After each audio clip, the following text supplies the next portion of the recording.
All right, that's working class beer reviews. Nice, beautiful day into February. Well, actually, this is the first day of March. Um, it's a little cooler than it has been the previous part of the week, but I'm still not complaining because the sun's shining, sky is blue. I wanted to be outside, take advantage of this wonderful lighting because if I'm in the house or in the basement, it just doesn't look that great. It's so dim in there. But I am looking at Asahi Brewery's limited Super Dry, Asahi Super Dry. So this is not something I can get in my area very often. I have to go. I was in the Kansas City area the other weekend, and no hiss. Oh boy. Um, so this is from Japan. Well, I say that, but in the top, if you can see that, it says product of Italy.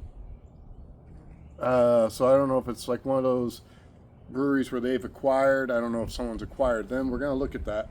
I got one of these big lager glasses. I feel like in a restaurant, if you're at a Japanese restaurant, they would probably give you something like this more than likely. I don't think they give you like a English or American looking pint glass.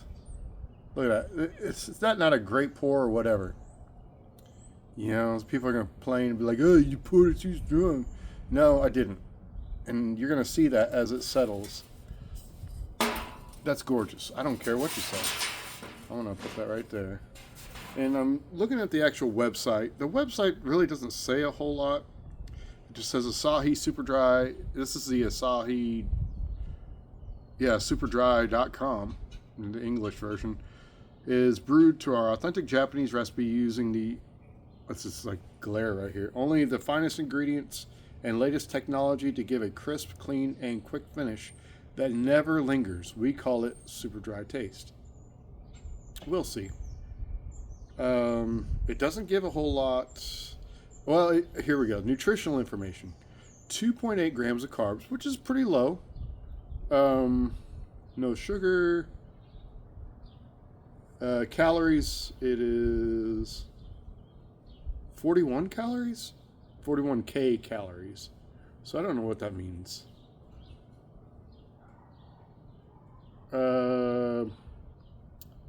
Carbs. You know what? They don't. Yeah, I'm not metric.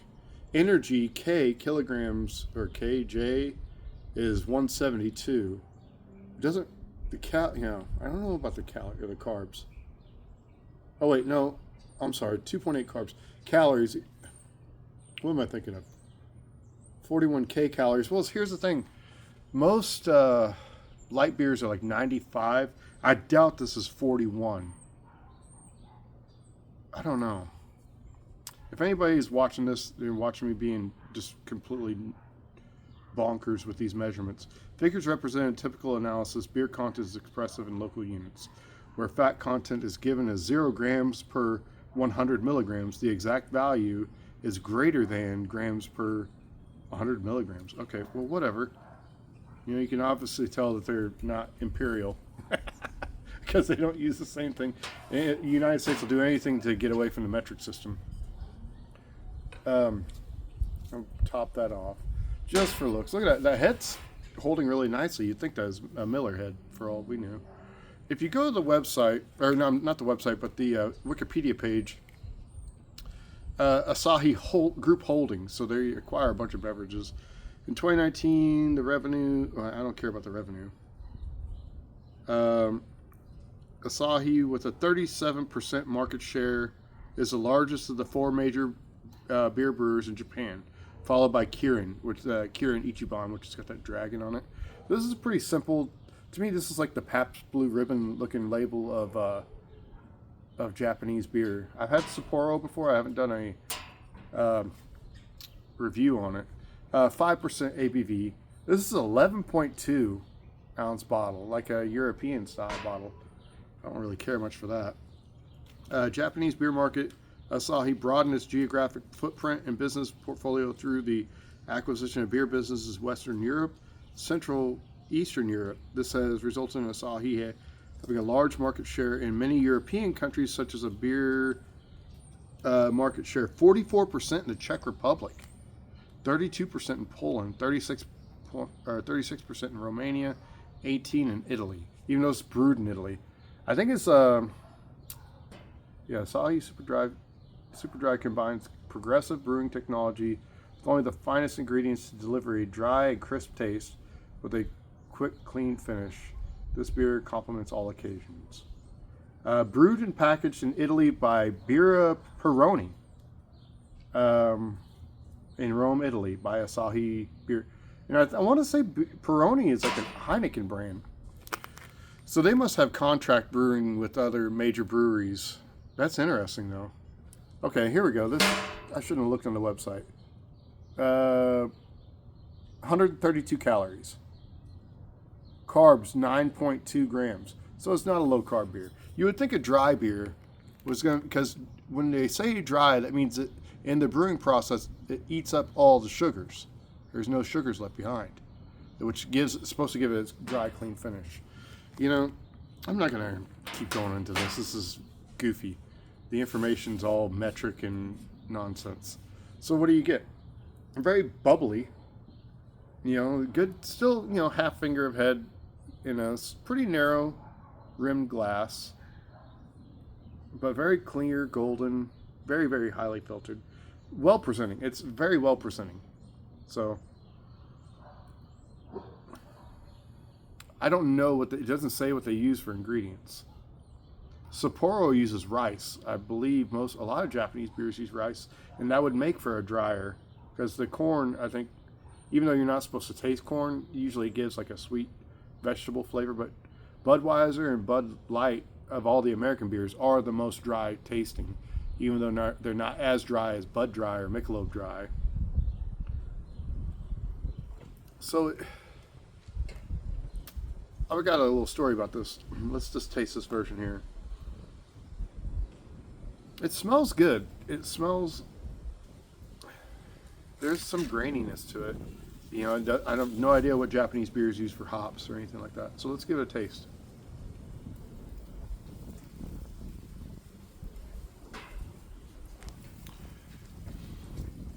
It has.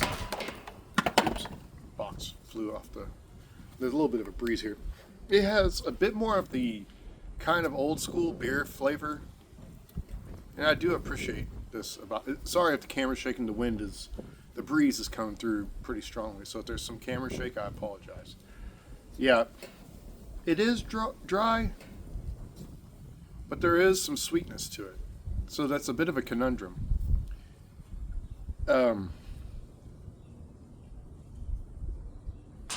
Much more of like a Euro beer, like a light Euro beer flavor to it, which it explaining from what those metrics, they have a large portion in Eastern Europe that they sell to. And apparently it's very popular there. So the taste profile must go really well in Europe. I honestly think if they sold it in the United States and it was not at import prices, and I've seen some brands on Instagram that are like Asian market directed, but I don't see them in my area. Anytime I message them, they're like, "Yeah, I've looked at your local Asian market." I'm like, "Well, they don't have one of those here." You know, if I go to the big cities, I might be able to find. Cloud is one of them, Kloud, and there's another one. So I'm assuming they probably taste like this because they're lagers. So lagers must be pretty popular in Asia, Eastern Asia. I don't know how the directions work over there. They're on the other side of the world of what's Western, what's Eastern in that, respect. It is very clean. It doesn't. I've had this one time when I started working for U.S. Foods back in 2017. I went and did the interview process and got accepted. And on my way back, I stopped at Price Chopper in Lee Summit, and then I bought one of those tall bottles, like one of those like 22 ounce or 24 ounce something bottles, and I got some chicken tenders or something like that from the deli. And I remember trying it, and when I opened the bottle, I got this this aroma, this smell that reminded me so much of what beer tasted like 20 some years ago. I do think some beers have changed, the flavors have changed. I don't know if it's the process the ingredients, the skimping of whole ingredients to go with extracts and syrups and things like that have the essence has changed and it's noticeable. And this does not taste quite like what I remember that time. That time, it was enough of a reminder that it impacted me. You know, we're talking, what, 8 years ago? Going on 8 years ago. That I remember tasting it. I'm like, oh my God. And anytime I tried to go back, they just didn't have it. They had Sapporo, they had Kirin, Ichiban, and some of the other Asian beers that I'm not really familiar with.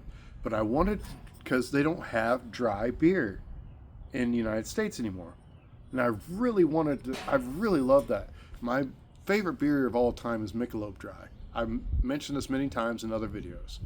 And that went away in they say officially in 05. And I want to say like 03 or 04 in my area. And I'm in mid-Missouri, not far from St. Louis. I mean, like a few hours. It's probably like a 3-hour drive for me. But still, being in the same state, you would think that everything they produce would be available to me. But that's not always the case. I will say Bud Dry continued to be produced until the late 2005. And it was like cheap. There were like 30 packs, and there was like $12 for a 30 pack at that point. And I don't know if it's because they knew they were phasing out and they were just trying to get rid of it. But man alive, that was my go-to beer back then, was Bud Dry. And I remember the cans looking very similar to like Bud Ice, that like blue and silver. And I think it kind of had like a logo similar to like kind of like what Budweiser had back then. The like, I don't know what you want to call it, the banner across the can. And man, I miss that stuff so much. And I've actually written to Anheuser-Busch. I'm like, why don't you bring that back? You know, why can't we get original Michelob anymore? I know some states can, but Missouri, of all places, should get original Michelob. But Anheuser-Busch InBev, the United States part of it, the headquarters is in New York now. Like, when that whole ad campaign went south with Bud Light, the gal that was in charge of that was based out of like Manhattan or something like that, New York, somewhere in New York.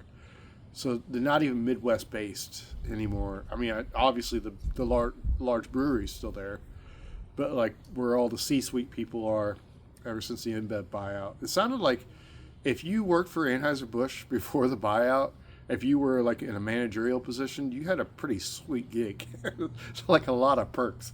So that'd have been kind of cool to have, at least for a period of time. You probably would have lived high on the hog. But I don't even know why I'm on talking about this. I'm talking about a Japanese brewery, but I know very little about this brand. I know if you go to high-end sushi restaurants or Japanese steakhouses and stuff like that, this will be available either probably on draft, these bottles, or the larger bottles. I'm guessing they have it in cans. I have no idea. Not prominent, but I do like the smell. It's like that. Kind of reminds me of Beck's a little bit. Beck's is all malt. Maybe this is all malt. Maybe it doesn't have adjuncts. I don't know. Nothing stated on the website. Usually when there's all malt, there's no adjuncts, they tend to tout that. They tend to make that the forefront, something that they talk about. So I'm guessing there's adjuncts. So it could be rice, could be corn. I don't know.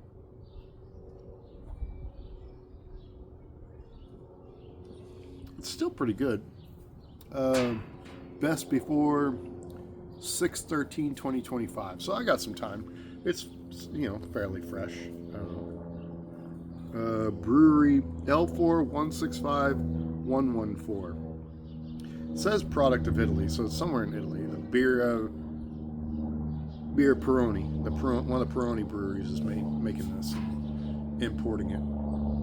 So Asahi Super Dry is brewed with precision to very high quality standards. Under the supervision of Japanese master brewers, our advanced brewing techniques deliver a dry, crisp taste and quick, clean finish. We call it Karakuchi taste. Karakuchi. You see that? Karakuchi. I like the sound of that. Karakuchi. But anyway, if you guys have any experience with Asahi or any Japanese beers, if that's something you prefer, you like, let me know about it in the comments. I enjoy it. I want to say I paid like... Oh, I got this at Total Wine in Lee Summit. They opened a Total Wine in Lee Summit. And that's where I got my old style. If you see my old style video. And they have a lot of stuff. Don't get me wrong. I wish they had more of the low end stuff, but the low end variety, they don't have like Schlitz or anything like that. I wish they did. So when I saw old style, I'm like, I have to grab it. And when I saw this, I'm like, I have to grab it. If they had one of the tall single bottles, I probably would have just got that. But I went ahead and got this. It was not the price I prefer. It was like $10.99 or $11.99. The 12 pack of old style was like $13, 13 something maybe. It's just, it is what it is these days. That's why I will continue to buy Miller High Life at $8.99 a 12 pack of pints until they quit selling it in this area, and then I'll move on to something else. But anyway, thanks for watching this video. Let me know what you guys think of Asahi Super Dry, and I will see you guys later.